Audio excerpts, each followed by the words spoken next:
It's here!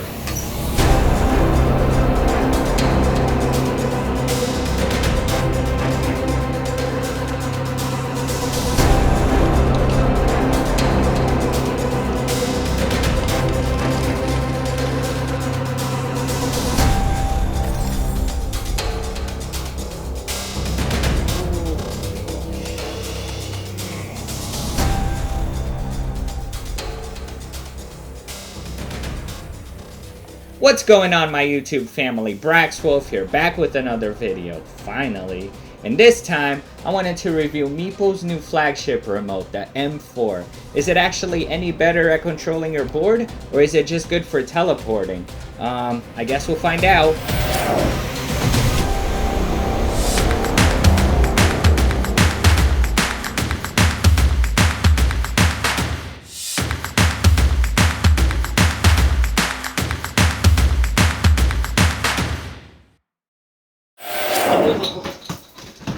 Holy shit.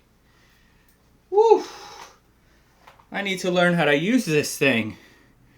But before we get to that, let's take a look at the build and quality. After opening the box, you'll find the remote hiding under two postcards, a branding card and a manual card. I like this manual card a lot. It's straight to the point and not like some Chinese products where things don't make too much sense. The M4 is made out of this rubberized texture, which you can find in most electronics these days. It definitely looks sharp and sleek, especially with the redesign of the power and function button.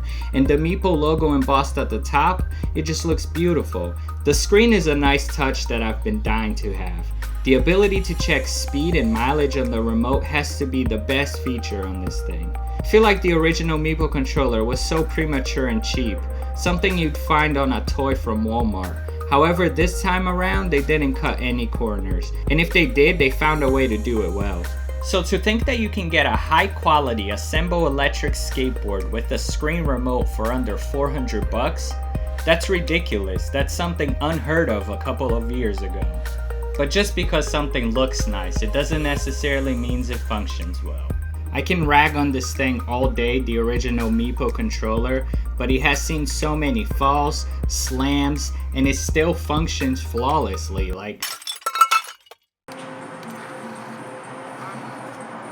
Yeah, it still works.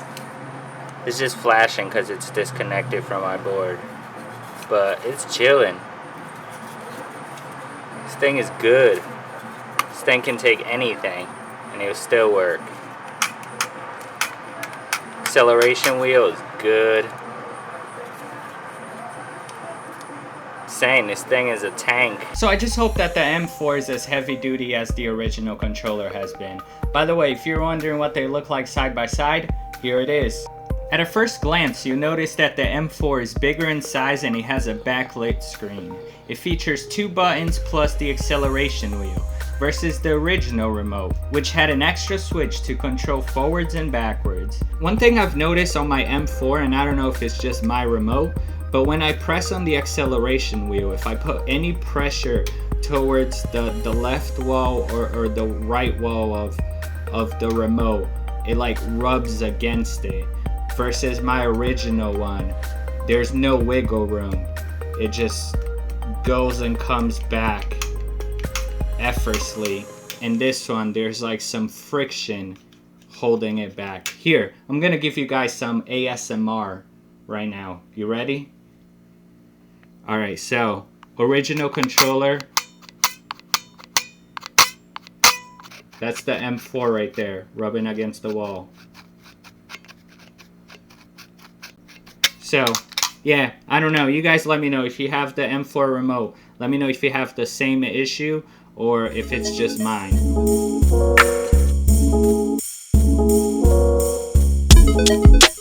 Alright guys, so the direction for the M4 is pretty straightforward. What you're going to want to do is turn your board on and then hold the power button for like 1 second and it's on. If you press the function button, it will cycle through your speeds. And if you hold your brake back and press function, it will cycle through the brake sensitivity. I'm used to number 4. that resembles my old remote. I know it's kind of harsh, but I'm used to easing onto it, and if I do gotta step on the brake, I lean back on my board and fucking step on that brake so I don't get ran over or something. I wish there was a way to turn off that vibration, because I'm sure it does something to the battery. Not so much, but I don't need you to vibrate after everything you do. Hear this out. If you turn the remote off and you hold function and power button, you get these two extra settings. Kilometers, miles per hour, the unit. If you press function again, it goes down to wheel speed, which I am not really sure what it is. I turned it up. So the old remote had the knob right here to change from forwards to backwards. Now all you gotta do is tap the power button twice and it just switches. But enough talking. Let's take out this bad boy out for a ride. This never gets old.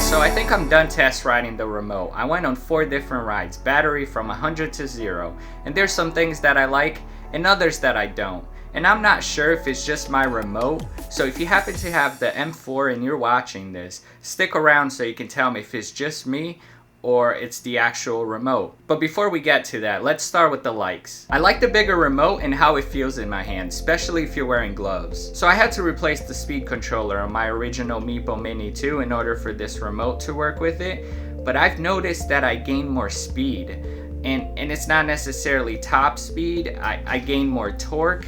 I've also gained speed in the low end. And it's nice. It's a nice feature to have. But I don't think it's the remote necessarily doing that. It would be the speed controller. But it's nice knowing that boards are going out with this updated speed controller, which is definitely faster. Maybe that's why they added the extra speed setting. I would say that speed 1 in this remote would be the new introduced speed. It's very slow, but for new riders, it's a good way to get used to the board. But I wish I had all good things to report. But here's the tricky part. I'm not sure if it's just my remote misbehaving with the speed controller or it's a controller malfunction. The remote is not communicating properly with the board. So, I was riding it and it said I had full battery, looked at it, it was at 71. And this happened throughout the day. It would say on the remote that I had way more battery than I did on the board. And that's a bad thing, because if I rely on that remote, I would be screwed. The speedometer is not correct. It's actually off by 10 to 15 miles. See, it's saying that my board is going 45 miles per hour right now. As I was grabbing the last shot to show you guys the 45 miles per hour on the remote, I was focused on the GoPro, recording the remote, going as fast as I could. I don't know, maybe 29, 30, 31 miles per hour. And next thing you know, I go flying.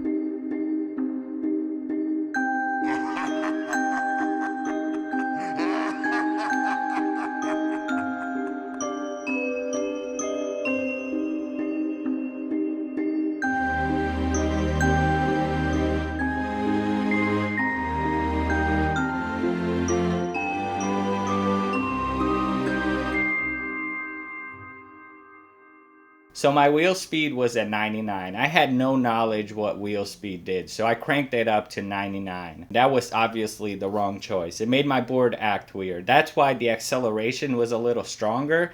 It was because I tweaked with that setting.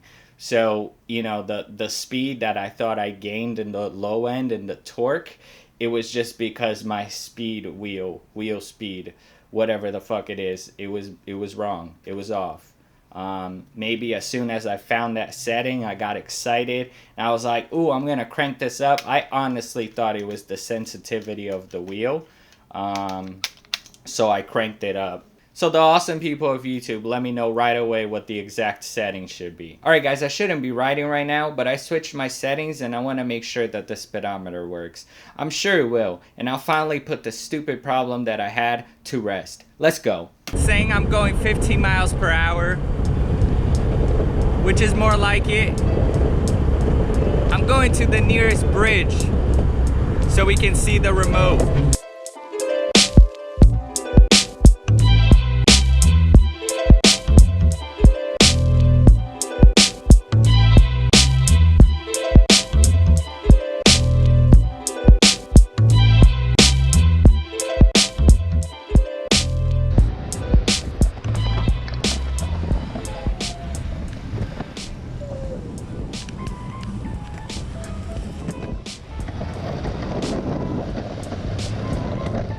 The speedometer on the M4 worked flawlessly. If anything now, I trust this way more than my phone, because my phone has a connection going to a satellite and it's GPS based. This is a straight connection between the remote and my board. After that fall, the controller got wrecked. I'll put a better shot. One thing I've noticed, the wheel is just rubbing more than ever now. And the button inset is a little messed up. I don't know if you can see it. So compared to this, I don't know. It took its first spill. Directly on it. Like I landed directly on it and slid on it. So, but that's it guys. I hope you enjoyed this review video. If you did, drop a like. If you're not a subscriber around here, please subscribe. I'd really appreciate it. And I appreciate to everyone who has been subscribing. All the awesome people I've met so far through this channel. And I couldn't have asked for a better crowd to be out there watching my videos. So thank you so much. And for the homies out there, I will be dropping another video in a couple of days to explain where I'm at in my whole situation. So that is it. I will see you guys in the next one. Peace out.